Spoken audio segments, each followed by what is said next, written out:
Welcome to the Slow Living Collective podcast. I'm Amy, wife, mother of two and devoted homemaker. Join me on this journey as we explore the beauty of slow and simple living, where life unfolds at its own unhurried pace. I'll take you through my experiences of slowing down, tending to our allotment plot, finding joy in the little things and making the most of our small home. Together we'll learn to live in harmony with the ever-changing seasons, discovering the magic that lies in embracing the present moment. So let's embark on this enriching adventure towards a more intentional and fulfilling life.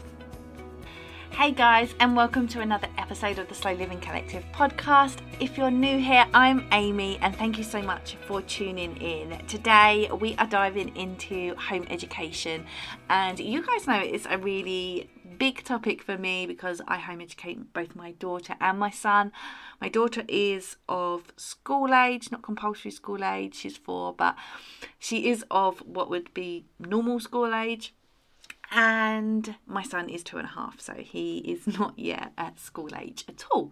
But yeah, we home educate and we've wanted to home educate our children since birth. So it's just a very sort of natural way of life for us. And today I have on the podcast Nur, and she is joining me to talk about the beginning, the official beginning, as it were, quote unquote official beginning of home education. Our daughters are both the same age, very, very close in age in terms of their birthdays as well. And we became friends online on Instagram. We are an amazing community of home educators, and yeah, we just wanted to come together and talk about home education, why we decided to start, what it looks like for us, what that official beginning looks and feels like, and all of the good stuff. So I hope you will enjoy this episode, whether you home educate yourself, whether you school educate. We want this to just be a space where we can just chat about education, and yeah, I hope you enjoy it. Are you ready to unlock the magic of living in harmony with the seasons? Introducing Rooted in Seasons, a transformative digital course that guides you through the enchanting journey of seasonal living. Discover the secrets of nature's wisdom, align your life with the seasons, and cultivate a sense of well-being that lasts all year round.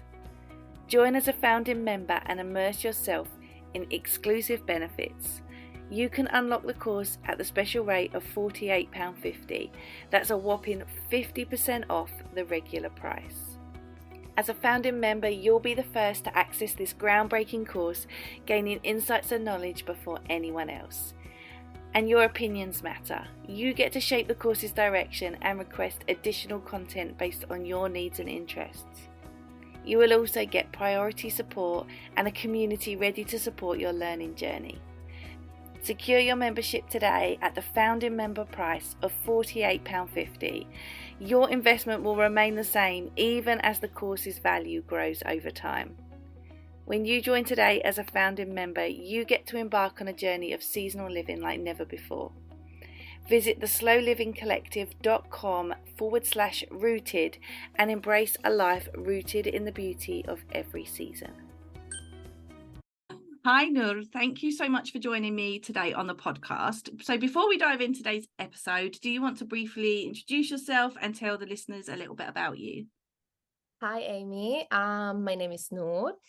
Well, like you said, and I'm a mom of one little girl called Ada, and we are home educating her. And yeah, I'm from Catalonia, in a city near Barcelona, but actually now I'm living here in London.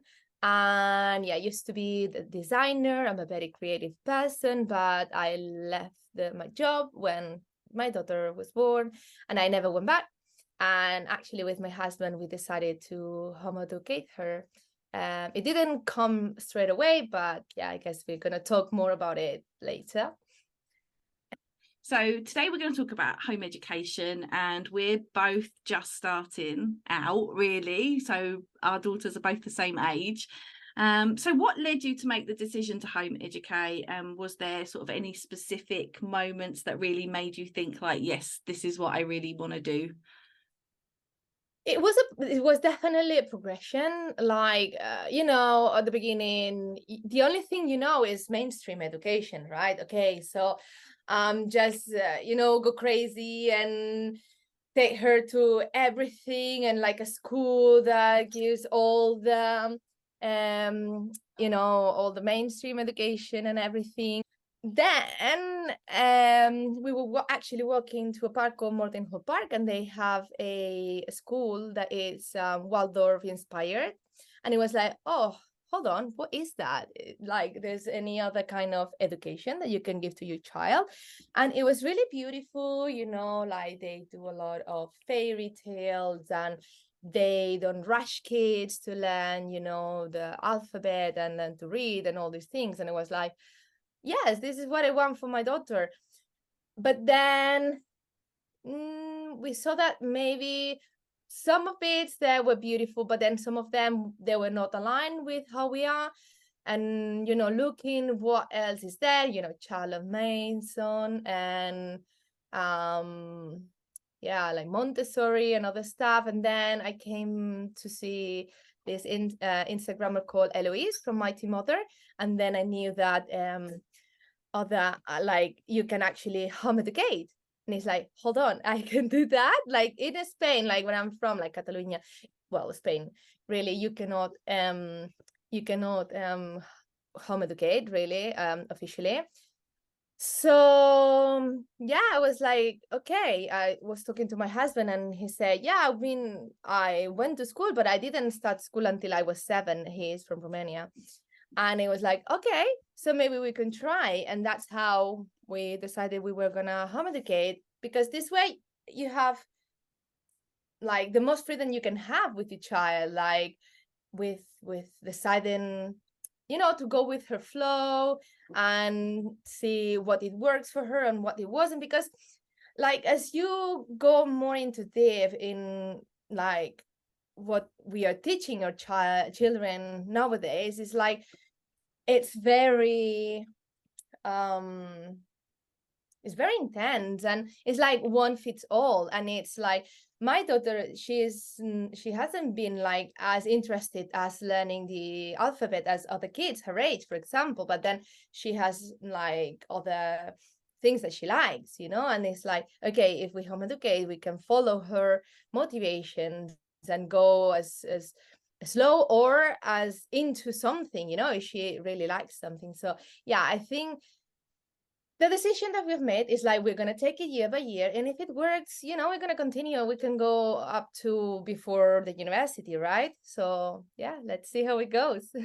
Yeah, and that's pretty much like what we like our plans as well, really. Like, just take it as it comes, really. Yes. So we started talking about home education when I was pregnant with my daughter. Oh, And so we've always sort of known, like I said to my husband, like, I really like to home educate our daughter. And yeah, he was like, yeah, that sounds good. And so we were lucky, we were both on the same page and everything. But I like the idea of, like, I feel is so young, they're so little. they're And so little. yeah, and I just didn't want all of that for her so young. And we've always been open with the idea that, we'll just take it as it comes. And like, so often when you say you home educate, people are like, but not when they go to secondary school, right? And you're like, we'll see. We'll Yeah, see. definitely. Yeah, I mean, like, our intention is that we'll home educate her permanently forever. But if she says when she's 12, I want to go to school, and when she's 12, she'll obviously have much better idea of school, then we'll discuss that as a family, and if that's the right decision or not. So yeah, it's just I think it's just like you say, being able to just sort of like ebb and flow and just So important. figure it out. Yeah. And so as well, just following their interests and really like diving into stuff.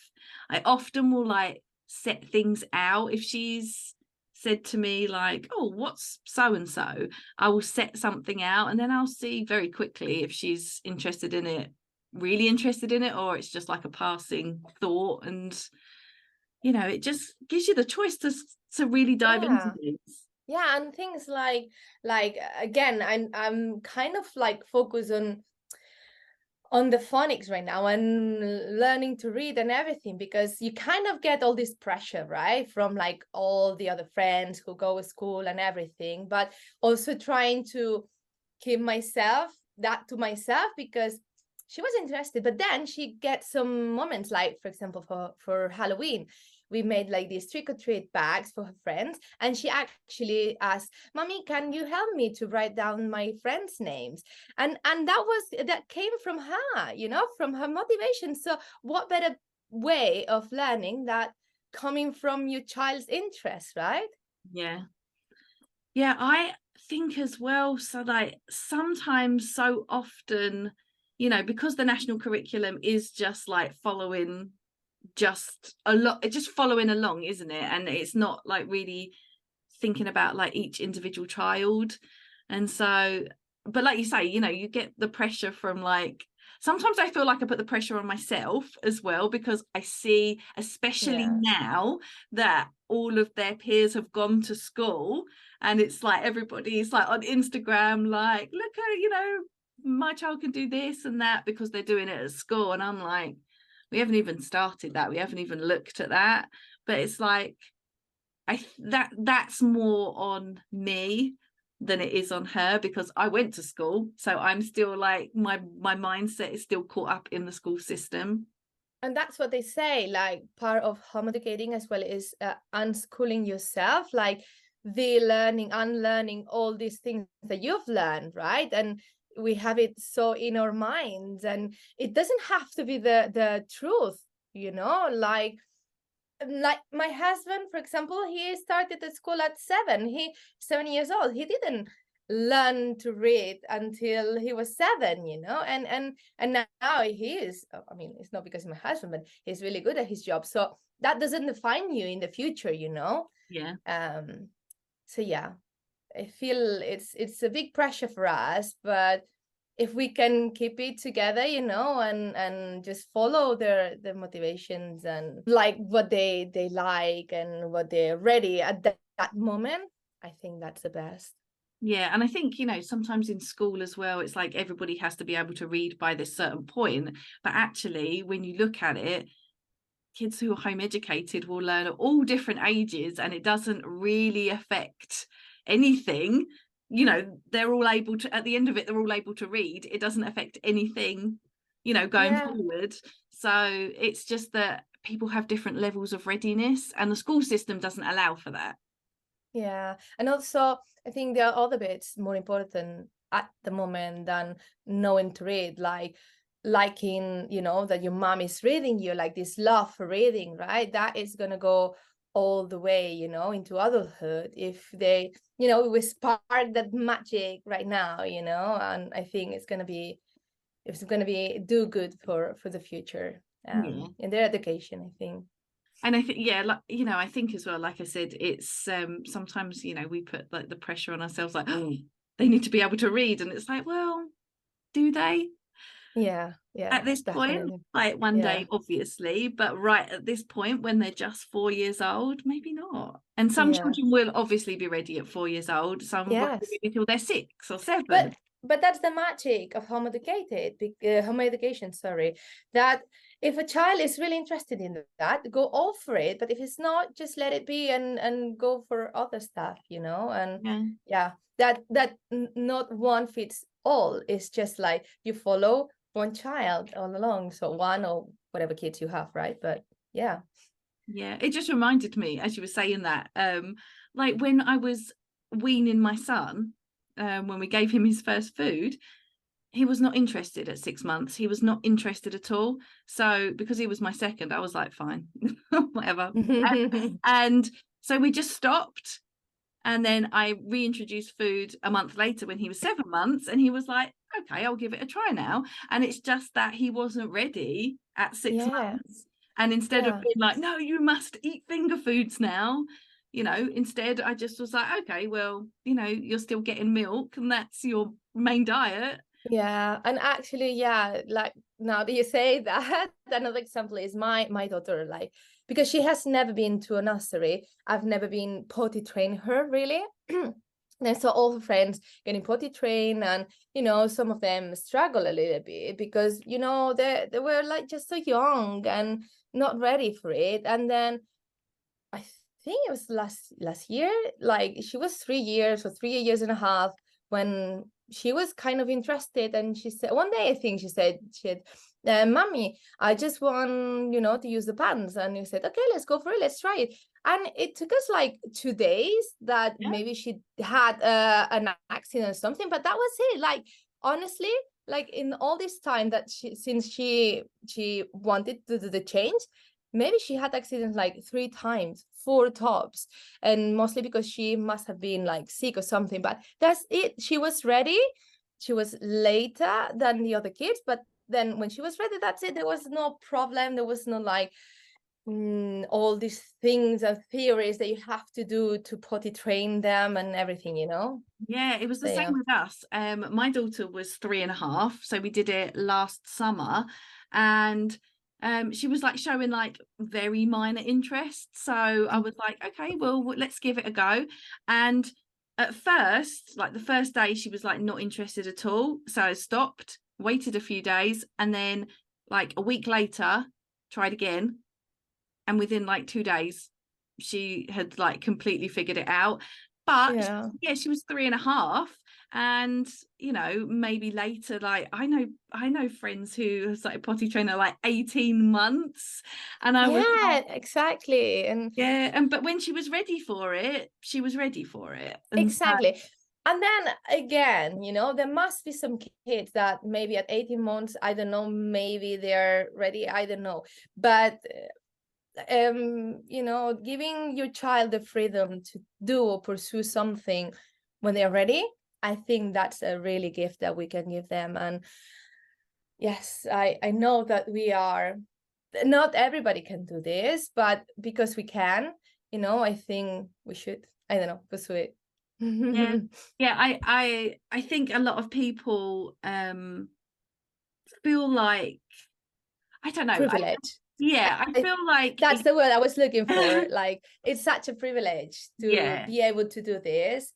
But yeah, I'm just so grateful that I can be doing this with my daughter, yeah, and same. give her the freedom of the freedom of of time, really.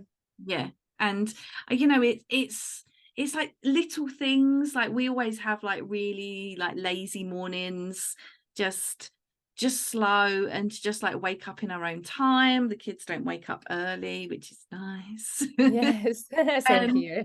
and it's just, yeah, it's just nice to be able to let them know that rest is really important. And I always say to my husband, like, I don't want them to be in their 30s like me and just be figuring out how to learn to rest, right? I want it to be so embedded in what they do.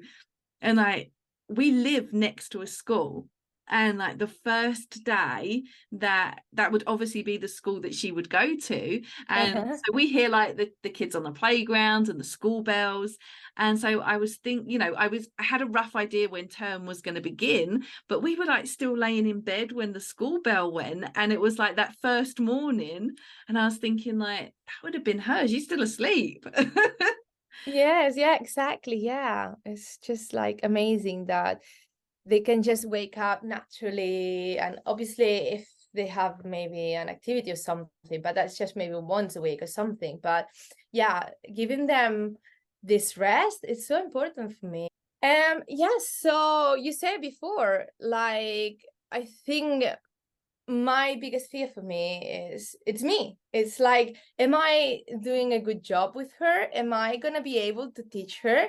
And it's like in reality, I'm not teaching her. Okay, yeah, there's something that I'm teaching her, but I'm helping her to figure out things, right? And I'm by her side. So what I think as home educator, mom, you need to understand that you don't have to know everything to be able to home educate. and also you have like a big community. And yeah, there's also curriculum if you need it. Or I think actually the curriculum is more for you than for your child, I you agree. know. Yeah. Because like sometimes you're like, okay, I'm gonna have this curriculum just in case, I blanked and then I don't know what to do or whatever, or like to feel more confident.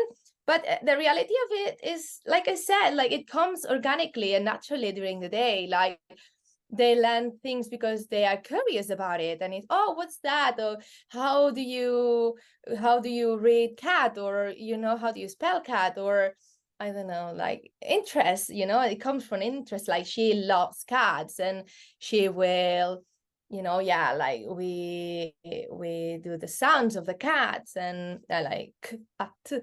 Or we learn about big cats with the Yoto. There's like Ladybird Adventures about big cats, and she knows all the facts about big cats and things like that. And it's just like it comes from the motivations. And really, I don't think, as long as we are observing them and seeing what they like and what they don't like, and when it's the moment that maybe they will be interested in learning something, that's it. And then you have Google, you have curriculums in case, like to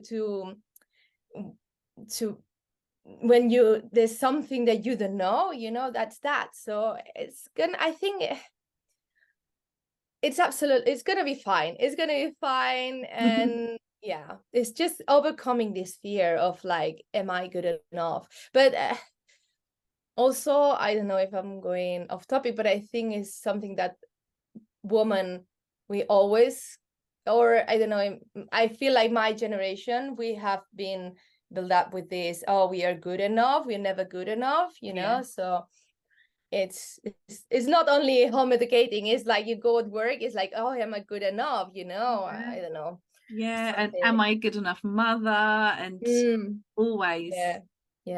Yeah, I think you're right about curriculum actually. So I don't have many curriculums that I've purchased, but I do have Exploring Nature with Children, because we do spend a lot of time doing nature stuff, but often I just use it like you say, like it's more for me, and I usually use it more through when like an interest has been already sparked. So we went to forest school and the children were doing mushroom hunting. And in my head, I was like, oh, I wonder what week it is on Exploring Nature with Children. So I like pulled it up. I've got the PDF like saved in my phone. I pulled it up. I scrolled to the right week and I was like, it's fungi this week. So I was like, perfect. So that was more luck than anything. But like there's nothing that she did that was part of me presenting a curriculum to her. It was that she went mushroom hunting with her friends at forest school, and then I have an app on my phone because I have the allotment that I think it's called Picture This, and you can basically take a picture of like trees or plants or whatever. And so I was able to take pictures of, I tested it, and it does take pictures of mushrooms, and so then it was telling me about that. And so then we were able to talk about mushrooms, and I dare say, like, should that ever come up again, I'll just open the app and we'll have another discussion about mushrooms. But it was like coincidental that, oh, it's mushrooms this week. But it's so relevant when you do it this way. It becomes so relevant for them. It makes sense because they are interested in that moment, in that, so they are more receptive to that information. And then even you can do like, oh, how many mushrooms do we have in our basket? How many have we collected? Or how many are you going to give to your brother, and then learning about sharing, and what recipe can we make with these mushrooms. And then we have cook, and we have cooking, and we have chemistry, like making things out of things. And it's just, it's much more interesting than, okay, I go to school and now we're going to learn this because the teacher said, even though I'm just like so interested in this another thing, and at least this is the way I see it. Yeah, it's nice to be able to just like follow an interest when it when it sparks. And I know you can do that outside the classroom, like even if you have a school educated child, but I suppose in home education we're like more able to follow like the learning through on like when an interest arrives. So like something my daughter's been really interested in is she started talking about like, who was your great nanny, who was your great nanny, and I'm like, oh man. Or she'll say to me, how old is great nanny, and I'm like, I don't know. Yeah, we gotta figure it out together. And Because so that also happens, like you're learning alongside them, yeah, right? Like there's so many things that I didn't know before she was born, and now like because she asked about something that I don't know, like we research about it, and it's like, oh well, now we both know. How didn't know about this, like the ladybirds, they're beetles, and I didn't know they were beetles. I didn't know that either. It's like, what? And things like that. I don't know. It's just Yeah, so nice that being able to do all this stuff with our with our kids. yeah. And I think as well, like anybody with a 4-year-old will know that they ask a lot of questions. Yes, they do. A They lot of really questions. So, you know, they're do. always asking questions. So there's always like these little points you can like dive into. Sometimes in my head, I'm like, wow, another question. Yeah. Another Yes. question. But yeah, I mean, you know, like you say, it's always, I'm always like, well, I don't know the answer to that. Shall we look it up? And we look on Google, and then she'll be bored. She'll have gone off, and I'm like, did you know? Well, yes, definitely. Yeah. Yeah. At some point they lose the motivation or interest, and it's like you're hooked up on that, and it's like, oh no, I need to know more, and like you're in this rabbit hole, Yeah. you know. Yeah, Yeah. I'm always learning right alongside them as well. And Yeah. I think as well, because I've got like a son as well who's younger, and he learns from her, like he can already count to 12, and I'm like, I think that she could count to 12, but I think it's like at this age, but I Yeah. think it's because he is just around her all the time who's learning, so I think he's doing everything, you know, a lot quicker. And then again, it's another example how different kids are. You know, maybe your kid, your youngest kid, is more interested in maths, you know, Yeah. than your daughter, and that's the beauty of it, right? So maybe in the future he will be more inclined to know more about maths. I don't know. I'm just, thinking about that, but I'm yeah. designating maths to my husband. It's not a me Well topic. done. Well done. I'll do like early maths, Mhm. and then my husband can do the advanced stuff. Good. Yeah, no, and actually that's really good, delegate is really so important because yeah, like if you don't know something, you can either look it up or, there's some curriculum, but also you can delegate. And the thing is, there's a big community. Like, I mean, I didn't know there was like this, yeah, huge community around. Like there's way more home educators that we think, or at least in my mind I thought there was. I have this group, just like local group, and they are always sharing, like this science club or these maths clubs, and that your kid could go and learn from them, and it's just amazing. It just works maybe like a cooperative, sorry. Yeah. And it's just amazing. Or now they are planning an excursion to learn about the ancient Egypt, but I haven't read it all because it's like for 7+ years old.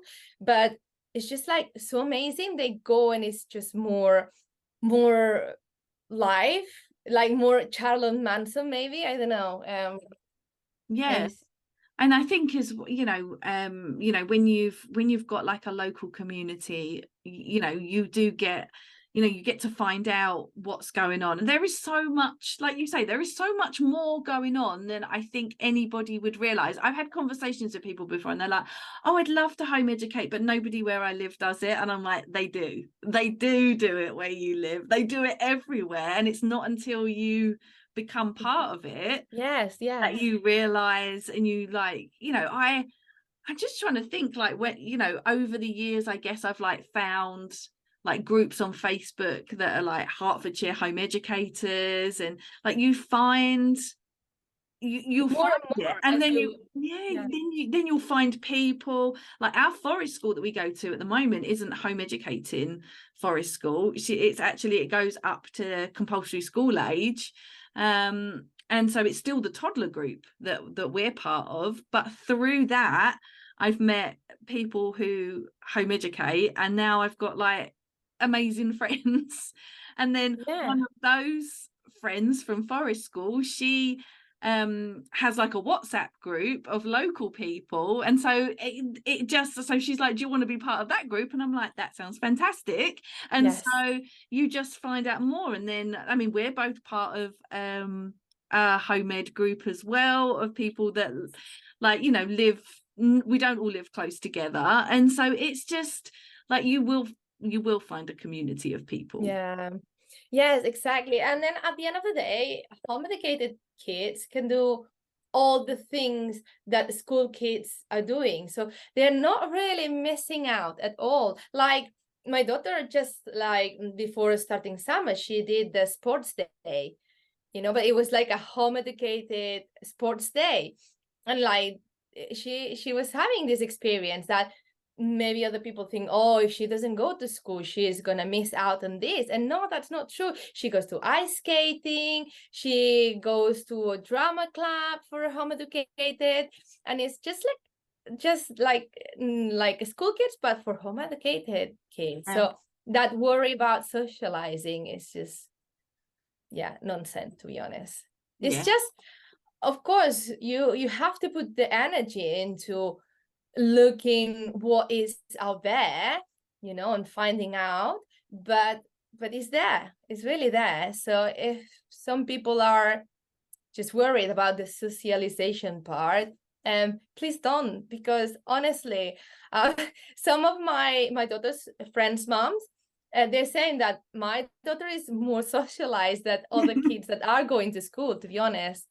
Yeah, we were saying before we started recording as well, like I was saying that, my daughter is such an extrovert. Yeah. And she really is. And so I've always, like, I'm so introverted, so in the back of my mind I've always known, like, I am going to have to push myself outside of my comfort zone. But then that sounds scary. When you're an introvert, it sounds scary to be like, oh my gosh, I am going to have to be the one that she'd get up and go to every event all the time, all day long, and she loves it. When am I meeting a new friend? Can I meet a new friend? Can I go and find a new friend? And so she loves that. She loves, her friends at our groups and everything. So I think sometimes when you're introverted, you'll be like, oh my gosh, I can't do that. I can't force myself to do it. But I always think of it like, I'm going with her. She's my little best friend. Like, if nobody else talks to me, I'll just talk to her, right? Yeah. But people always do talk to you. And so even as an introvert, like, it's not as scary as it sounds. And we have, even whether our children are home educated or school educated, like, they're going to classes, they're going to like ballet classes or rainbows or what swimming. So Swimming, ice skating, gymnastics, lots of activities. Yeah, so we have to, I think sometimes as parents anyway, we have to sort of force ourselves out of our comfort zone just for them. And my daughter's been asking, she wants to go to ballerina school. She's been asking for so long, I want to go to ballerina school. And so I was like, right, I will find one and get you started. So yeah, it's like, it's an interest of hers that she wants to do ballet. And I did ballet from when I was like 18 months, all the way till I was like in my teens. And so yeah, she was like, I want to go like on point, and I'm like, no, you have to be really strong. I said to my husband, I'm the worst person to like put her through this, because I've already done it, and I'm like, no, you mustn't do this, no, you mustn't do that. And she probably just wants to go and enjoy it. So yeah, I know that feeling. Like you also want to teach them, but sometimes you also have to stop yourself because you want to go all for it, but then they sometimes they just want to have fun, you know, and it's like you just want to go really for it, but yeah, like it's not the moment. The moment is like first day, have fun, you know, like for example, she is going to acting school, yes, well, an acting class, and they offer her to go to a Lambda exam, which is London Academy of Dance and Arts, or something like that. So she's just been there for 3 classes, okay? And I was like, should we do the exam? Should make her do the exam? And my husband was like, she just started. Maybe let her settle. And I said, yes, that's right. Okay, yeah, let her settle, see that she is really enjoying. And then if she wants and everything, let's try and do an exam. But yeah, like I think you can also get like so over the top with the things, because all at the same time you get so excited about it, right? Like you see her doing, well, my daughter's seeing doing all this beautiful stuff, and she's having fun, and yeah, you just want the best for them, but at the same time you have to remind, okay, you're home educating, to not rush things, right? So yeah. Are you ready to embrace simplicity and mindfulness in your everyday life? I have something special just for you. Introducing my free email course, 5 Days to a Simple and Mindful Life, designed to help you find peace and purpose in your daily routine. Uncover the clarity you need to live with intention. Let go of the chaos and stress that clutters your life, and learn to savor the present moment and find contentment. Are you ready to take the first step? Visit theslowlivingcollective.com/5daysmindful to enroll. So we've both of us obviously just started home educating. So what did, like, was there like a moment in that when you first started, when it was like official, you know, when all the other children went back to school, was there a moment where it was like, right, we're starting, even though, you know, like you always go along? Or like, what did that first week when all the other children went back look like? Okay, so I have to say that it's been a building up, in the sense that I feel like home education hasn't started this year, even though it's like the official year, but we started maybe 2 years ago. Like, okay, when we made the decision that we're going to home educate, I think that was the start of home educating. You know, it doesn't matter that it was 2 years before home education officially starting. And then we even created like a name for like homeschool. It's called Candida Fairy Homeschool, because we love the fairies, the alphabet fairies, you know, the Cecily. Oh, now I'm, hold on. Cecily Mary Baker. We love her. And yes, one of them is the Candida Fairy, and we thought it was such a beautiful name. And anyway, so we decided that. So that was like the most official homeschool thing that we've done. But this year, we actually, when the kids have started school, we were out in having holidays in Romania, which we consider part of the homeschooling. This one time called world schooling. And in our family, we feel this is part of the homeschooling, visiting places. So my husband is from Romania, I'm from Catalonia. So we did 15 days in Romania, 15 days in Catalonia. And she has heard her grandparents talking in Romanian.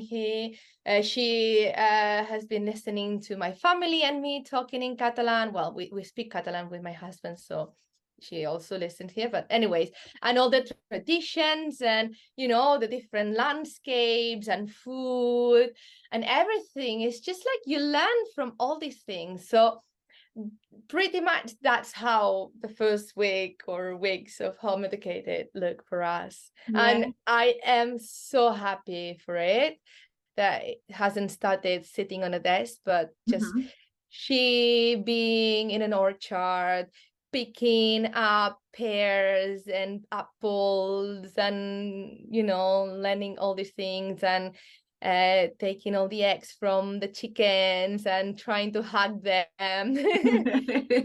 So yeah, that's how home education has looked for us for the first weeks. Yeah, I mean, ours was, so like that first day, like I said, I heard the school bell ring and I was like, I guess it's beginning. And then I kind of felt like, because we've always known that we wanted to home educate them, it's always just been like a way of life since she was born, and just sort of like you say, slowly building up. Like the things I do now at home, like I love to set up, like put books out. So one of the things I really wanted to do this year was really like dive into the seasons and live in seasonally and all of that, and have that as like a real like embedded into like their life, rather than just their education, but their life in general. And so I've always like set things up, like I've set up like things about the seasons and about the weather and things, but I've always done that. Like it's not home education specific, it's just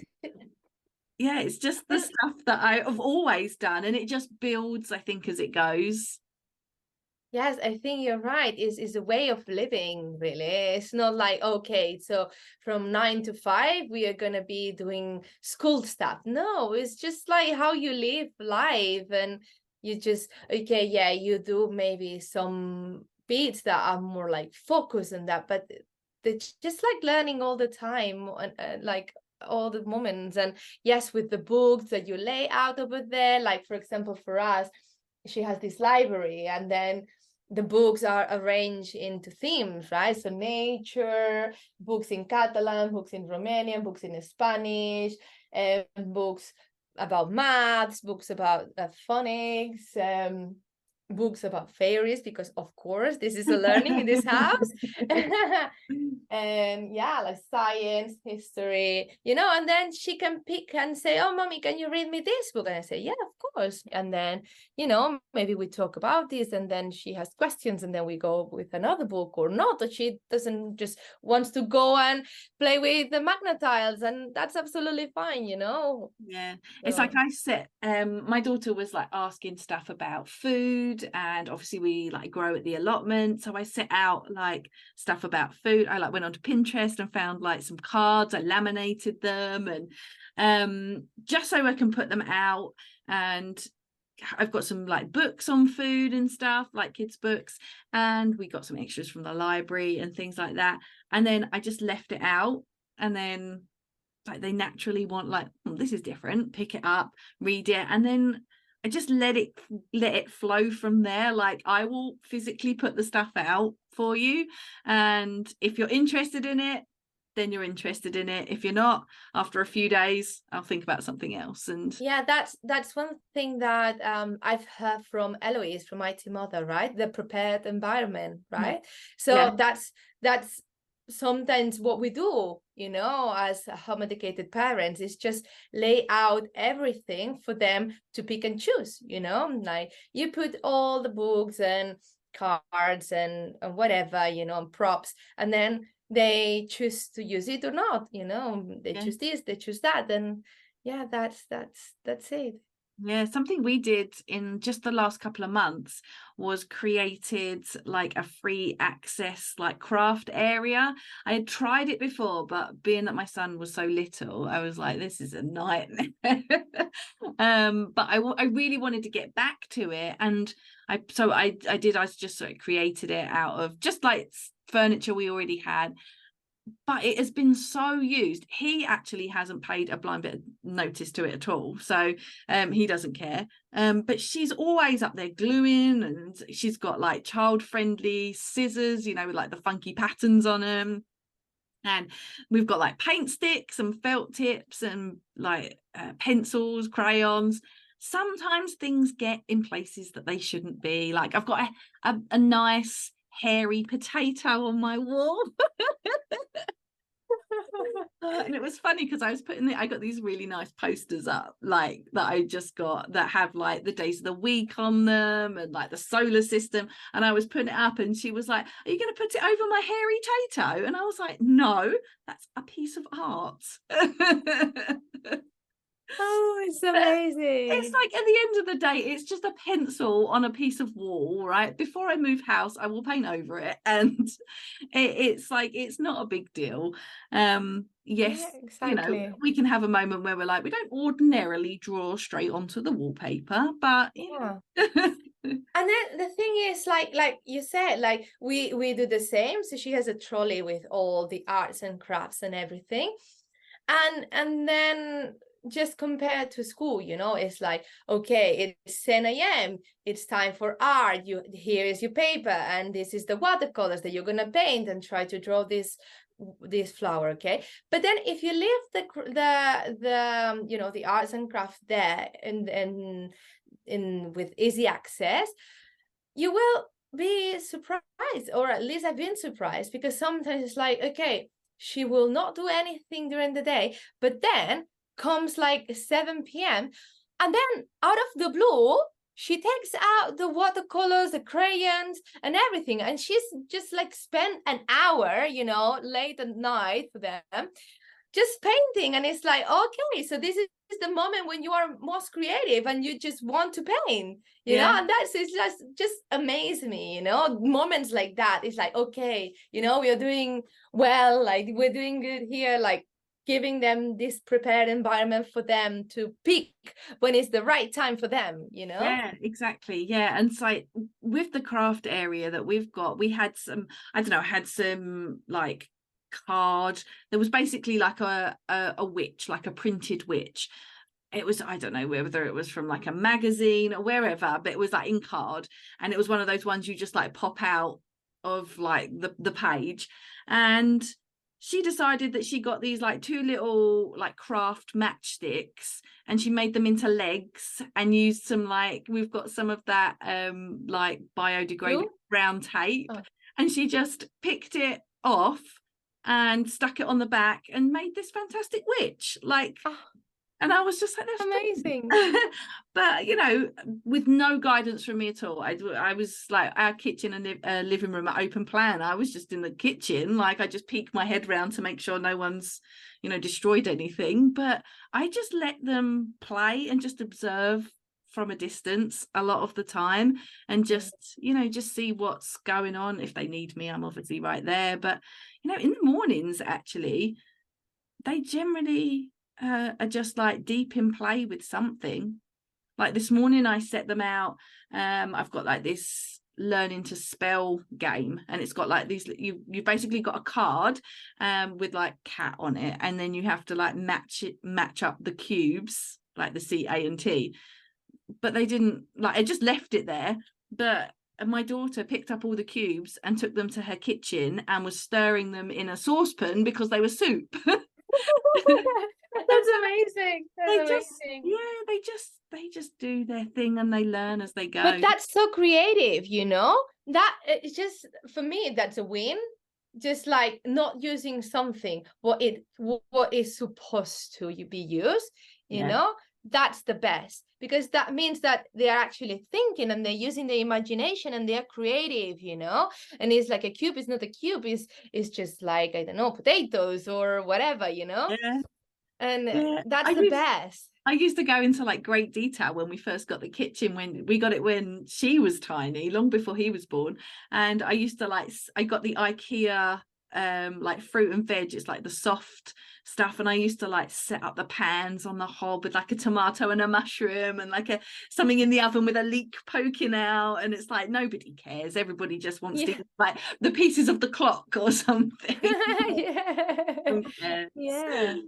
But yeah, so it's interesting to just like observe them and see sort of how they're, The minds work. it is amazing. And I think when you don't have to go to school, they've got more time to just like exercise that as Yes, well. absolutely. Absolutely. Yes.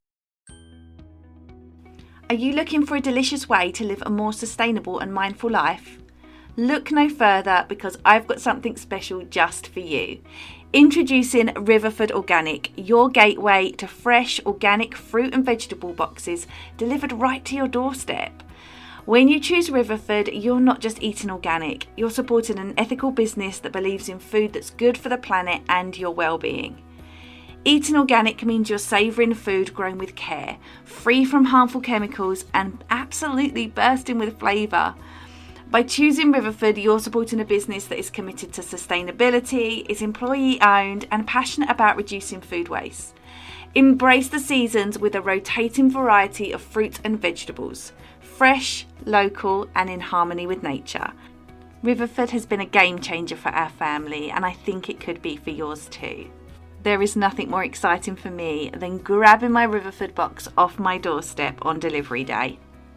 But there's more. As a treat for you guys, you can enjoy a £15 credit towards your second order. Simply sign up at theslowlivingcollective.com/Riverford to claim your credit and start your journey towards healthier, ethical and more seasonal eating. So if you could offer one piece of advice to someone who is maybe thinking about home educating their children, or what would it be? I think I said it before, it would be that you're not alone. Like, don't feel like you're alone on this. There's a huge community, and there's curriculum out there. You're not starting from zero. Like, don't feel like this big mountain, like it's not approachable, like you cannot do it. You can ask for help. The other parents, home educators that can help you, and just like don't feel that as a burden, or like you're not gonna do this because you are not enough, or you're not like you're not able to do this, because you can ask for help, and there's like this big community. Yes. Yeah, I would say the same, that you can always find somebody who home educates or has home educated that can help you, guide you. And everybody, I mean, all home educators are not the same either. No, that's so true as well. Yes. Everybody is like doing their own thing in their own way. Like, I never really understand when people are like the only way you can educate is like by unschooling, and it's like, Yeah. like it's just different for everybody, and everybody's got a different child, a different family, and what works for one doesn't work for another, and there's no right or wrong way. Exactly. But at the same time, I feel like, I don't know, or at least my experience, everybody is so respectful. Like, okay, you educate this way, it's fine, like I educate this other way, as long as it works for your family, there's no problem. And still, if you need help with this, or if I needed help, I mean, we are in this homemade WhatsApp group, and oh my goodness, the amazing things I've learned from all these these gals is just mind-blowing. It's like, definitely you are surrounded by other people who have the experience, and if you are in any doubts, or you feel you're struggling with something, they're just gonna help you. So don't feel like I'm not gonna home educate because I'm all by myself. Please, if you're listening to this and that's your struggle with like deciding what to home educate, please feel that you're going to be surrounded by a lot of people that also are in this journey of home educating their kids. And at the end of the day, we all want our kids the best, really. So yeah, absolutely. And everybody does, don't they? Whether you choose to home educate them or school is the right place, like all anybody's ever doing is just doing the best for their children and what they think is the best. So but in terms of home education, I just think you might not feel like you're going to find anybody, but we're out there. there's people everywhere, and you will, like, I was just talking to a friend today, and we've known each other for a year now, and it's like we met at Forest School, found out that she home educates. Her daughter is a year older than mine. Found out that she home educates as well. Our girls have been like mega friends ever since, and now it's like we've only known each other for a year, but it seems like we've known each other forever. And so you will find friendships, even like not just for your children, but you know, for you as well. And so yeah, it's I don't know, I think it's funny that like home education so often gets like a bad rap, because it's like, oh, children will never be socialized, and it's like, I actually think it's like one of the most social things. I'd be, you know, my life would be a lot poorer without it, and without the people that we now have in it. And so Absolutely agree with you. I do think, yeah, the whole socialization thing just needs to die a death. Yes. But I think Yes, so I think true. every home educator would probably say that, actually. Yes, I hope so, yes. So now we're sort of kind of settled into home education, as this is the first official year. What are your hopes for the future when it comes to your daughter's education? I hope she enjoys life, and that what she does it because she is motivated, she is interested. I do hope she finds who she is, you know, all this time having, you know, all this freedom helps her to discover who she is, what she likes, and yeah, be strong. You know, I sometimes fear we live in a society where there's a lot of peer pressure, and I hope I'm giving her this time to build herself up, you know, and be really confident in what she wants. And when the time comes, you know, and maybe she finds herself into a situation where, you know, could be some peer pressure to do something that she would not want, she will at that point be confident enough to say, yeah, actually I don't want that, you know. And yeah, and just try to spark just curiosity into her life. And I hope she does not only learn facts and concepts, but also learn how to look for the things she wants, even if you know, like that what she is working when she's an adult or whatever is because she wants to do that, you know. Yeah. And yeah, really, also I hope she has lots of beautiful memories, you know, from the times we've been together, and we've been traveling the world, and she sees lots of cultures and, you know, landscapes and everything. Yeah, all of this, I don't know. Yeah, that And sounds. I just hope she's happy, really, and yeah, happy and healthy. Yeah, I agree. The same as well for my two. Just that they're happy and just, yeah, just enjoy their childhood, and get to not feel like it was rushed, and that they had to do anything that they, you know, that they weren't that interested in, and, you know, nothing forced, just a nice, slow, relaxed childhood, hopefully. And yeah, I mean, it'll be interesting. I often think it'll be interesting when there's two of them. Like, there obviously is two of them, but you know, like when I've got two of them that are, you know, of their Officially, age. yeah. Yeah. And really interesting, because my son's, he's only 2.5, and he's only really just sort of like, you know, when they're that young, they're just sort of like finding their personality.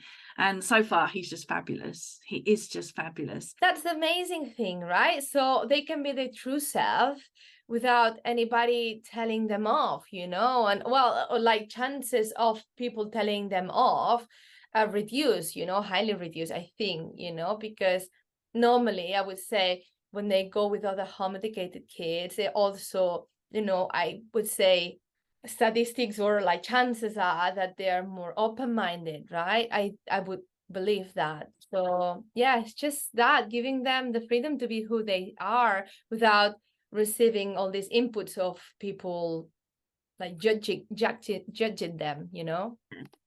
Yeah, I think it's just a nice way to live. And I just feel like I know it's a big privilege to be able to home educate, and I don't take it for granted, but I'm just glad that it's something that I'm glad I mentioned it to my husband. Me too, honestly. Yeah. And also that he's on board, because sometimes couples are not on board on some things. And yes, like you say, I feel like really privileged that we are able to home educate her, because at the same time I acknowledge like some people would love to home educate, but it's not possible for them. So I feel like even more I have to do it, the best I can, because I'm able to do it, so yeah. Yeah, well, Nora, it's been so wonderful to have you on the podcast today. Where can listeners connect with you online? Right. So for home educated parents or people who want to, maybe have some questions or want to start home educating the kids, but maybe, I don't know, they have some answers, they can add me on Instagram at Candida Fairy Homeschool. I guess you're gonna write that down because it's a private profile, but if you request me, I will most likely to accept you. And yeah, if you're listening to me and you have any question or you want my experience, I'm always going to be happy to help you with whatever I can. Excellent. Well, thank you so much for taking the time to come on today. Thank you for having me. You're more than It's been welcome. amazing. Oh my goodness, that was just the most amazing episode. We had so much fun and we laughed a lot. It was so wonderful to chat about all things home education and just figuring it out, finding our way. And I think if you take anything away from this episode, it's that, it just looks different for everyone. And it's not right or wrong, it's just different. And yeah, I hope that you enjoyed it, and I hope it was like a little insight into two mums who have just embarked officially, quote unquote officially, into the world of home education and how we're just figuring it out. We don't have all the answers, but we are just willing to learn along the way. I just had such a fantastic conversation, and it's just nice when you talk to other home educators who just get it. They just get it, and it's really nice to have such an amazing community. And so yeah, be sure to, I'll put all the links to everything we chatted about and Instagram links and everything in the notes. You can find me as always on Instagram at the Slow Living Collective, and the podcast has an Instagram now as well. You can find that at Slow Living Collective Pod, and that's on Instagram. You can also find me on the blog, theslowlivingcollective.com. You can find me on Substack, theslowlivingcollective.substack.com. There's getting so many things, I can't even remember them all. So check the notes, it'll all be there. And until next time, I will catch you in the next episode.